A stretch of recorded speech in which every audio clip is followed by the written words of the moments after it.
Mike says a couple days after the attack happened, he went back to the same spot in the river where it occurred to find the GoPro that captured footage of it. But when he went diving, what he found was even more interesting. Here.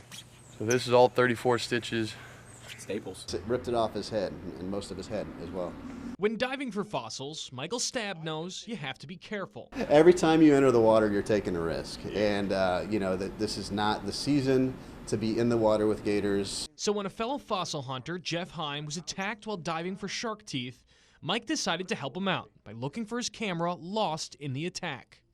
He's looking for the boat. He's probably really struggling with the visibility. With the hope that it captured the moment the gator struck. He said he lost his GoPro out there, and we knew they had pulled the gator out.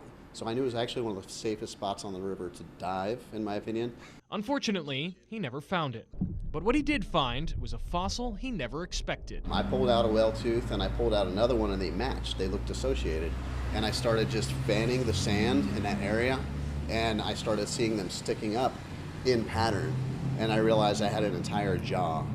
Well into the night, he and friends pulled out a total of 20 intact teeth and pieces of a jaw, remains of what paleontologists are calling a sperm whale. Probably in the general range of somewhere between 4 and 8 million years old. So far in Florida, only a handful of intact fossils like this have been found, prompting Dr. Richard Holbert to say they'll likely ask for Mike to donate them. I think there's only been a couple found up until now that have made their way into museums for public knowledge.